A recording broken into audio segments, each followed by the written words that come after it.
একটা দারুণ রুমের ভিডিও যদি দিতাম তাহলে ভালোই হতো, কিন্তু আমি তোমাদের সাথে রিয়েল লাইফ সিনস শেয়ার করছি। আজগুবি জিনিস শেয়ার করে কী বা হবে, তাই রিয়ালিটিতে যেটা হয় ট্রাভেলের সময় সেটাই শেয়ার করছি। এটা আমাদের কাজিরাঙ্গাতে যে হোটেলে ছিলাম, ওরা হোমস্টেই লিখে রেখেছিল বাইরে, but it's like a hotel only. তো সেটারই ভিডিও। এই যে সামনে যে ঘরটা দেখাচ্ছি চাং ঘর, এটাও কিন্তু একটা রুম, মানে এটাতেও টাকা দিয়ে লোকেরা বুকিং করে। আর আমি এখন ঢুকে যাচ্ছি আমাদের রুমে, মানে আমি আর আমার মা, ট্রাভেল পার্টনার।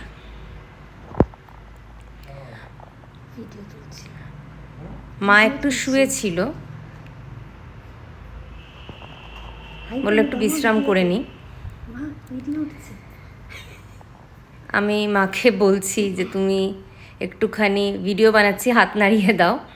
তো মা সত্যি টায়ার্ড, সেটা আমি বুঝি, লং ট্রাভেল হয়ে যায়। আমার 3 দিনেরই ছুটি ছিল, তাতে আমরা 3 দিন কাজিরাঙ্গাতেই ছিলাম। কিন্তু শুধু যে কাজিরাঙ্গা কাভার করেছি তা নয়, অনেক জায়গা ডাউন দ্য মেমোরি লাইন আর কি, নস্টালজিক প্লেসেস যেখানে মা আগে ছিল, সেই সব জায়গা আমরা ভিজিট করেছি, লাইক জোরহাট, ডিব্রুগড়।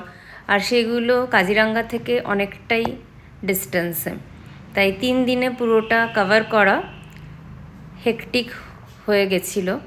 বাট এর থেকে বেশি ছুটি আর ম্যানেজ করতে পারিনি, তাই ওই শনি রোববার একটা উইকেন্ড ছিল, সঙ্গে আরেকটা দিন এমনি অফ ছিল, আই থিঙ্ক 26 জানুয়ারি। ওই সময়টা আমি এখানে এসেছিলাম মার সাথে। তো এই তোমরা রুমের ভিডিও দেখলে, রুম কিন্তু খুবই ভালো। আমি প্রপার্টি ডিটেলসটাও দিয়ে দেব ডেসক্রিপশানে, ইন কেস যদি তোমাদের মনে হয় যে এটা কাজে লাগতে পারে, you can give it a try. এটা হচ্ছে ক্যাম্পাস হোমস্টে, আর এটা বাইরে থেকে। ওই দিন দুপুরে শুয়ে তারপরে আমরা সাফারিতে গেছিলাম। সাফারিতে যাওয়ার পরে আফটারনুন সাফারি, তারপরে বিকেলে চলে গেছিলাম কালচারাল হেরিটেজ প্রোগ্রাম অর্কিড গার্ডেনে। আর তাই ফিরে এসে একেবারে আমি এই বাইরে থেকে হোমস্টে বা হোটেল যাই বলো সেটার পুরো ভিডিওটা করেছি। এমনি পরিষ্কার পরিচ্ছন্ন অনেকটা জায়গা নিয়ে, ওনারও মোটামুটি খারাপ নয়। ওনারই দাঁড়িয়েছিলেন সামনে যখন ঢুকছিলাম, অন্ধকারে হয়তো মুখটা ওঠেনি, অন্য ভিডিওতে তোমরা সেটা দেখতে পারবে। ভালো আর কি, টেকড আর কি পুরো হোটেলটারই, সুন্দর করে সাজানো, পরিষ্কার পরিচ্ছন্ন। তো এইগুলো নিয়ে কোনো অসুবিধা হয়নি। খাওয়া দাওয়া মোটামুটি ঠিকই ছিল, আহামরি কিছু না, বাট ঠিক আছে। এই ওরা সিসিটিভি লাগিয়ে রেখেছে রিসেপশন এরিয়ার জন্য। এই আর হ্যাঁ হ্যাঁ পারবে, মার স্ট্রাগল শাড়িতে, দাও দাও দাও, পারবে। জিপে উঠছে সাফারির জন্য। অন্য পাটা দিয়ে করো তাহলে, পারবে পারবে। হ্যাঁ এই তো একটু হেল্প করে দিলাম, অ্যান্ড সাকসেস ফলোস।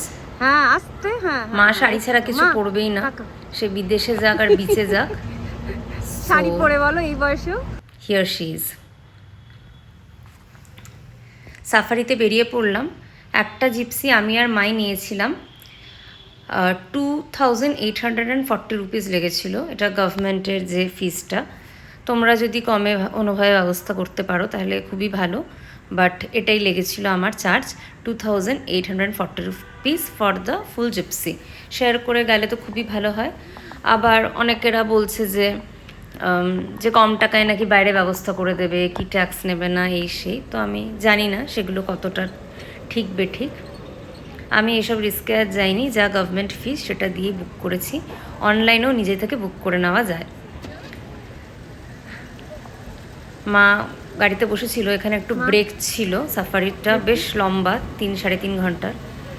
দেখাও কি রকমের ধুলো, চোখটা বন্ধ করো। খুব ধুলো। চোখের পাখিটাও দেখতে পারবে, চোখ বন্ধ করো প্লিজ।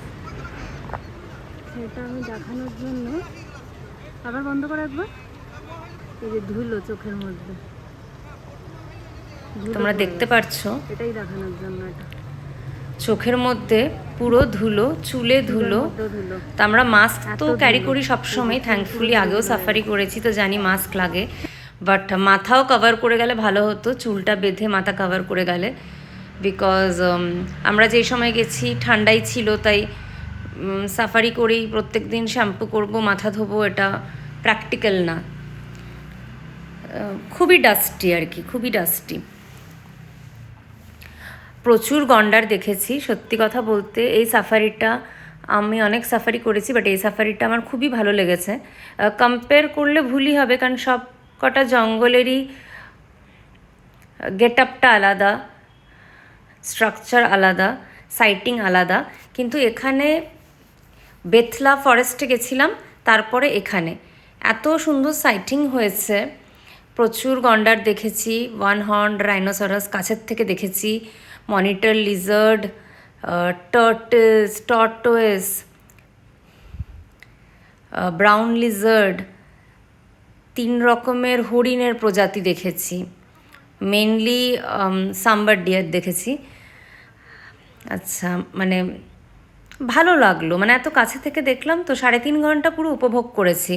যেমন জিম করবেটে গেছিলাম, আমি আবারও বলছি এটা আমার এক্সপিরিয়েন্স, আমি কম্প্যারিজনে যাচ্ছি না, বাট প্রচুর টাকা দিয়ে তো সাফারিগুলো করতে হয়, আর যেহেতু আমি আর মাই যাই, শেয়ারিংয়ের ব্যাপারটা আমরা ঠিক জলদাপাড়ার পরে কখনো করে উঠতে পারিনি, কেউই নাকি শেয়ারে যেতে চায় না, জানি না এটা ওরা বলে নাকি সত্যি কেউ যেতে চায় না, তো অনেকগুলো টাকা যায়, তাই তখন সাইটিং না হলে না খুব মনটা খারাপ লাগে। জিম করবেটে আমরা, মানে যেটার জন্য মেইন যাওয়া টাইগার, তো টাইগার কিন্তু দেখতে পারিনি, মানে হনুমান আর হরিণ তো সবখানেই দেখতে পারবো, কিন্তু সেটা ছাড়া কিন্তু জিম করবেটে আমাদের আর ভাগ্যে কিছু ছিল না। ইনফ্যাক্ট যারা গেছিলো এই সময়টা, আমরা যখন গেছিলাম জিম করবেটের কথা বলছি 2 years ব্যাক, আর যে পিরিয়ডে আমরা গেছিলাম ওই সময় 1 week মধ্যে কারো সাইটিং হয়নি। তো এত টাকা গভর্নমেন্ট যখন নিচ্ছে, and after that sighting is not confirmed, of course it cannot be confirmed, I understand, but that's a little harsh, because so much of hard earned money goes down the drain.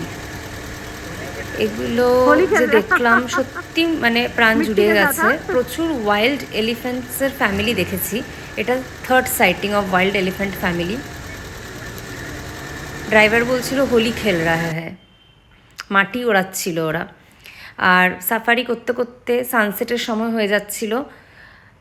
এখানেও দেখো একজন মনের আনন্দে গন্ডার একটা খেয়েই যাচ্ছে ওর খাদ্য, এই যে হরিণ একদম সামনে থেকে।